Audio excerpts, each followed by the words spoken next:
एक गांव में हरिया नाम का एक व्यक्ति रहता था। वह बहुत ही गरीब था और एक छोटे से घर में अकेले रहता था। वो मिट्टी के खिलौने बनाया करता था, पर उसके खिलौने इतने अच्छे नहीं होते थे।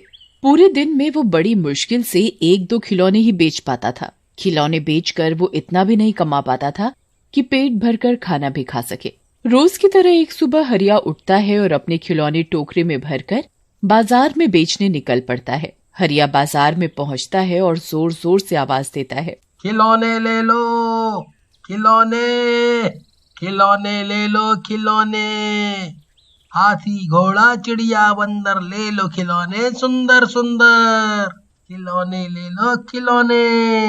हरिया बहुत देर तक आवाज देता रहता है, पर कोई उसके खिलौने लेने नहीं आता। तभी एक बच्ची पिंकी अपनी माँ के साथ हरिया के पास आती है। माँ, मुझे एक खिलौना दिला दो। ये कोई खिलौने हैं? इतने बेकार खिलौने। चल, मैं तुझे कहीं दूसरी जगह से सुंदर सा खिलौना दिलाती हूँ। ले लो बहन जी, मैं सस्ते में दे दूंगा। सुबह से एक भी खिलौना नहीं बिका है, एक खिलौना तो ले लो। ऐसे खिलौने तो मैं फ्री में भी ना लूं। चल पिंकी, तुझे मैं एक सुंदर खिलौना दिलाती हूँ। हरिया ये सब सुनकर बहुत उदास हो जाता है। वो 2 दिन से भूखा होता है, इसलिए बिना कोई खिलौना बेचे घर भी नहीं जा सकता था, वरना उसे फिर से भूखा ही सोना पड़ता। हरिया को खिलौने बेचते बेचते शाम हो जाती है, पर हरिया का एक भी खिलौना नहीं बिकता। हरिया बहुत ही दुखी हो जाता है।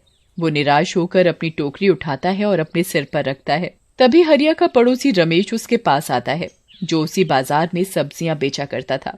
अरे हरिया, कहाँ जा रहे हो? लगता है तुमने अपने सारे खिलौने बेच दिए। नहीं भाई, मेरा 3 दिन से एक भी खिलौना नहीं बिका है। 2 दिन से मैंने कुछ भी नहीं खाया और आज भी मुझे भूखा सोना पड़ेगा। ये तो बहुत ही दुख की बात है हरिया। काश मैं तेरी कोई मदद कर पाता, पर क्या करूं, आज मेरी भी कमाई कुछ अच्छी नहीं हुई। मेरा तो परिवार भी है, मुझे सबका सोचना पड़ता है। बच्चे के स्कूल की फीस भी भरनी है। अरे भाई, तुमने मेरे लिए इतना सोचा, वो ही बहुत है। हरिया वहाँ से चला जाता है। रात हो चुकी थी। हरिया का घर बाजार से बहुत दूर था। आज तो बहुत ही देर हो गई। लगता है मुझे जंगल के रास्ते से घर जाना पड़ेगा, वहाँ से मैं जल्दी घर पहुँच जाऊंगा। हरिया जंगल के रास्ते अपने घर जाने लगता है। जल्द ही हरिया जंगल के बीचों बीच पहुँच जाता है। चारों तरफ घना अंधेरा होता है और थोड़ी थोड़ी ठंड भी होने लगती है। हरिया को अचानक पीछे से एक अजीब सी आवाज सुनाई देती है, जैसे कोई भारी सी चीज जमीन से रगड़ रही हो। हरिया पीछे देखता है, पर उसे कुछ दिखाई नहीं पड़ता। यहाँ तो कुछ भी दिखाई नहीं पड़ रहा, लगता है ये मेरा कोई वहम है। हरिया अपने घर की ओर चलने लगता है। तभी उसे फिर से एक आवाज सुनाई देती है, हरिया, हरिया। इस बार हरिया बहुत ही डर जाता है, क्योंकि इस बार पीछे से किसी के रोने की आवाज आती है। हरिया जल्दी से पीछे मुड़कर देखता है। पेड़ के नीचे एक औरत मोहिनी बैठी होती है। हरिया उस औरत को देखता है तो देखता ही रह जाता है। वो औरत बहुत ही सुंदर थी। कौन हो तुम? यहाँ इतनी रात में अकेली क्या कर रही हो? मेरा नाम मोहिनी है। मैं पास ही के एक गाँव में रहती हूँ। मेरा इस दुनिया में कोई नहीं है। मैं अपनी मौसी के साथ रहती हूँ। मेरी मौसी मुझसे बहुत काम करवाती है और बहुत मारती है। वो मुझे कुछ खाने को भी नहीं देती, इसीलिए मैं परेशान होकर इस गांव में रहने आ गई। क्या तुम मुझे अपने साथ अपने घर ले जा सकते हो? तुम जो बोलोगे मैं वो काम करूँगी। मैं तुम्हें अपने घर नहीं ले जा सकता। मेरे खुद के ही खाने के लिए घर में कुछ नहीं है। मैं तुम्हें कहाँ से खिलाऊंगा? मैं तुम्हारे ऊपर बोझ नहीं बनूंगी। मुझे बस घर में रहने के लिए थोड़ी सी जगह चाहिए। हरिया को उस औरत पर तरस आ जाता है और वो उसे अपने घर ले जाने के लिए तैयार हो जाता है। दोनों घर की ओर निकल पड़ते हैं। अचानक से हरिया के सर पर रखी इतनी भारी टोकरी बहुत ही हल्की हो जाती है, जैसे मानो उसमें मिट्टी के खिलौने नहीं बल्कि रुई भरी हो। हरिया को कुछ समझ नहीं आता। मुझे इतना ज्यादा बोझ उठाने की ऐसी आदत हो गई है कि अब तो बोझ भी बोझ जैसा नहीं लगता। कुछ ही देर में दोनों घर पहुंच जाते हैं। मोहिनी, ये है मेरा छोटा सा घर। तुम्हें जहाँ ठीक लगे तुम सो सकती हो। ठीक है, मैं उसके पहले आपके लिए कुछ खाने का बना देती हूँ। मुझे भी बहुत भूख लगी है। भूख तो मुझे भी बहुत तेज लगी है, पर घर में कुछ भी खाने को नहीं है। अरे, मैं अभी रसोई में जाकर देखती हूँ, क्या पता कुछ बचा पड़ा हो। मोहिनी रसोई में जाती है और आटे का डिब्बा खोलती है। अरे, इसमें तो इतना सारा आटा है और आप बोल रहे थे कि घर में कुछ खाने को नहीं है। हरिया मोहिनी की बात सुनकर जल्दी से रसोई में आता है। वो आटे से भरा डब्बा देखकर हैरान हो जाता है। घर में खाने के लिए कुछ भी नहीं था, ऐसा कैसे हो सकता है?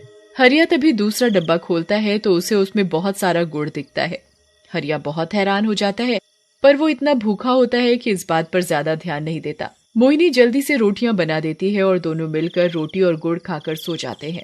मोहिनी आधी रात को उठती है और बाहर आंगन में जाती है और एक चुड़ैल में बदल जाती है, पर वो एक अच्छी चुड़ैल होती है। वो अपने जादू से बहुत ही सुंदर खिलौने पल भर में ही बना देती है और अंदर जाकर सो जाती है। सुबह हरिया उठता है और अपने खिलौने से भरी टोकरी उठाने के लिए आंगन में जाता है। इस बार तो हरिया को अपनी आंखों पर विश्वास ही नहीं होता। उस टोकरी में बहुत ही सुंदर खिलौने दिखते हैं। वो खिलौने इतने सुंदर होते हैं कि हरिया ने कभी इतने सुंदर खिलौने नहीं देखे थे। हरिया को ये सब एक सपने जैसा लगता है। तभी वहाँ मोहिनी आ जाती। कैसे लगे आपको मेरे बनाए खिलौने? क्या ये खिलौने तुमने बनाए हैं? इतने सुंदर खिलौने तुमने कैसे बनाए? मेरे बाबूजी भी खिलौने बनाया करते थे, मैंने उनसे ही ये खिलौने बनाना सीखा था। तुमने बहुत ही सुंदर खिलौने बनाए हैं। चलो मैं इनको बाजार में बेचने जाता हूँ, तुम घर पर रहना और अपना ध्यान रखना। हरिया अपनी टोकरी उठाकर बाजार में बेचने चला जाता है। बाजार में सब हरिया के खिलौने देखकर हैरान थे। अरे हरिया, तू इतने सुंदर खिलौने कैसे बनाने लगा?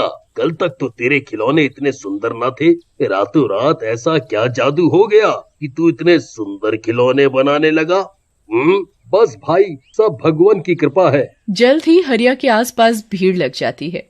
हर कोई हरिया के खिलौने खरीदना चाहता था। कुछ ही देर में हरिया के सारे खिलौने बिक जाते हैं। हरिया बहुत खुश हो जाता है। इतने खिलौने तो उसने कभी नहीं बेचे थे। अब उसके पास पूरे महीने भर के राशन खरीदने के पैसे थे। हरिया जल्दी से राशन की दुकान में जाता है और वहाँ से राशन खरीद कर सीधा अपने घर जाता है। मोहिनी, मोहिनी, जल्दी बाहर आओ। देखो मैं कितना सारा सामान लाया हूँ। आज तो तुम्हारे बनाए सारे खिलौने बिक गए। मैं बहुत खुश हूँ। समझ नहीं आ रहा कि तुम्हारा कैसे धन्यवाद करूँ। आपने भी तो मुझे इस घर में जगह दी है, मेरा भी कुछ फर्ज बनता है। चलो अब ज्यादा मत सोचो, मैं कल के लिए और खिलौने बना दूंगी और आप उन्हें बाजार में बेच देना। मोहिनी रोज रोज सुंदर सुंदर खिलौने बनाती जादू से और हरिया उन्हें बाजार में बेच आता। हरिया को इतना पैसे कमाते देख उसका दोस्त रमेश उससे चिढ़ने लगता है। कुछ तो गड़बड़ है। हरिया अचानक कितने सुंदर खिलौने कैसे बना सकता है? मुझे इसका पता लगाना होगा। रमेश हरिया के पीछे पीछे उसके घर पहुंच जाता है और उसके घर के पीछे जाकर छुप जाता है। वो हरिया पर नजर रखता है कि कैसे हरिया इतने सुंदर खिलौने बनाता है। रात हो जाती है, पर हरिया बाहर आंगन में ही बैठा रहता है और ठंड में हाथ सेक रहा होता है। इतनी रात हो गई, आखिर ये हरिया खिलौने कब बनाता है? तभी घर के अंदर से मोहिनी बाहर आती है। खाना बन गया है, चलो अंदर चलकर खाना खा लो, ठंड भी बहुत हो गई है। रमेश उस औरत को देखकर हैरान हो जाता है। अरे हरिया की तो अभी तक शादी भी नहीं हुई, तो फिर ये औरत कौन है? मुझे इस पर नजर रखनी होगी, चाहे मुझे आज यहाँ पूरी रात ठंड में ही क्यों ना खड़ा होना पड़े। रमेश हरिया के कमरे की खिड़की पर जाकर खड़ा हो जाता है। वो अंदर देखता है तो हरिया ऊपर अपने बिस्तर पर सो रहा होता है और वो औरत नीचे जमीन पर सो रही होती है। इंतजार करते करते बहुत रात हो जाती है। तभी अचानक रमेश देखता है कि मोहिनी उठकर आंगन में जा रही है। रमेश उसका पीछा करता है और चुपके से उस पर नजर रखता है। मोहिनी एक चुड़ैल के रूप में बदल जाती है। वो जादू से बहुत सुंदर सुंदर खिलौने पल भर में ही बना देती है। रमेश ये सब देखकर हैरान हो जाता है। वो डर के मारे कांपने लगता है और वहाँ से भाग जाता है। वो सुबह उठकर पूरे गांव में ये बात फैला देता है कि हरिया के साथ एक चुड़ैल रहती है। सब लोग हरिया के घर एक बाबा को लेकर पहुँच जाते हैं और जोर जोर से चिल्लाने लगते हैं। हरिया, चल बाहर निकल, हमें सब पता चल चुका है। जल्दी बाहर आ और उस चुड़ैल को भी बाहर निकाल। अरे ये क्या, तुम लोग यहाँ कैसे? क्या बात है? मैंने क्या किया है जो तुम लोग इतने गुस्से में हो? तूने अपने घर में एक चुड़ैल को रखा है।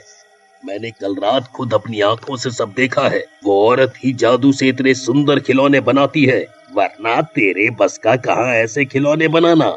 अरे भाई, तुम ये कैसी बातें कर रहे हो? वो औरत तो बेचारी अपने घर से बहुत दुखी थी और उसका इस दुनिया में कोई नहीं। बेचारी एक रात जंगल में बैठी रो रही थी, तो मैंने उसकी मदद करने के लिए उसे अपने घर में जगह दे दी। वो कोई चुड़ैल नहीं है, वो तो बहुत अच्छी औरत है। वो चुड़ैल है या कोई मासूम औरत, उसका पता मैं लगा लूंगा। तू बस उसे बाहर लेकर आ। जैसा आप कहें। रमेश मोहिनी को आवाज देता है। मोहिनी, जरा बाहर आओ।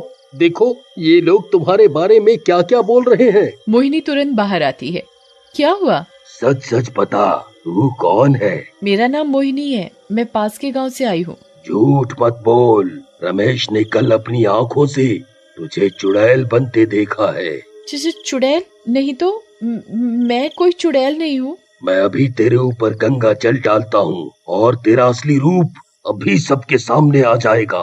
साधु अपने ठेले से गंगा जल निकालता है और मोहिनी के ऊपर छिड़क देता है। नहीं नहीं, मेरे ऊपर ये गंगा जल मत डालो, मुझे बहुत जलन हो रही है। मोहिनी जल्द ही एक चुड़ैल में बदल जाती है। हरिया और बाकी लोग उसे देखकर बहुत डर जाते हैं। मैं सब सच सच बताती हूँ, मैं कोई चुड़ैल नहीं हूँ। दरअसल मुझ पर एक चुड़ैल ने जादू किया था, जिससे मैं भी एक चुड़ैल जैसी बन गई। पर मेरे हाथ पर ये काला निशान दे दिया, जो सिर्फ एक चुड़ैल के हाथ में ही होता है। और मैं तभी इस जादू से मुक्त हो सकती हूँ जब मेरी शादी होगी और ये दाग भी गायब हो जाएगा। ये दाग चुड़ैल के हाथ में होता है, ये बात तो सच है, पर तेरी शादी के बाद तू चुड़ैल नहीं रहेगी। इस बात पर हम कैसे यकीन कर सकते हैं? कोई भी उस चुड़ैल की बात पर यकीन नहीं करता और सब मोहिनी को जलाने के लिए बोलने लगते हैं। किसी को इस बात पर यकीन हो या ना हो, पर मुझे तुम पर पूरा यकीन है। मैं तुमसे शादी करूंगा। हरिया मोहिनी से शादी कर लेता है और अचानक मोहिनी के हाथ से काला दाग गायब हो जाता है। ये औरत बिल्कुल सच बोल रही थी। अब किसी को मोहिनी से डरने की जरूरत नहीं। अब ये भी बिल्कुल हमारी जैसी है। हरिया और मोहिनी खुशी खुशी घर चले जाते हैं और अपना जीवन अच्छे से व्यतीत करते हैं।